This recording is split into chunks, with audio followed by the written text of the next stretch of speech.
Salam değerli izleyiciler, bir dənə bu videonu izleyin. Naz,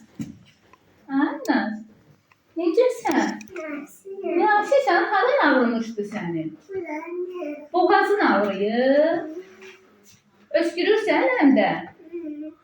Yaxşı. Gəlmirsən ki, sağalasan, hə? Mama gətirdi səni. Gəl, qorxma, gəl. Sənə baxım ki, yaxşı? Yes. Üzünü mənə çevir, üzünü mənə çevir. Üzünü çevir. Gəl sənə qulaq asın, hə? Asaq, alo yeyək. Ne geçen kızdı bu Aynaz. Aferin.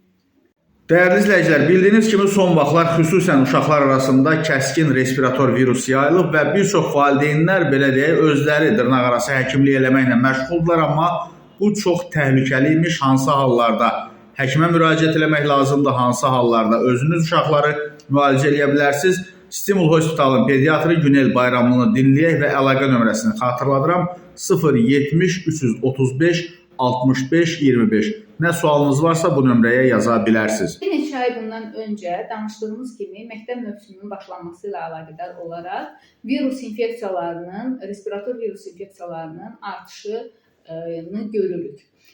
Əsasən uşaqlar arasında yüksək hərarət, burun axıntısı, öskürək, halsızlıq, iştahasızlıq kimi özünü əlamətlərlə göstərir. Bu əlamətləri ortaya çıxan zaman valideynlər ilkin olaraq 2-3 gün müddətində uşaqlara hərarətin salması üçün dərmanların qəbulu ilə, bol maye verməklə, havaya çıxartmaqla ilkin olaraq müdaxilə edə bilərlər.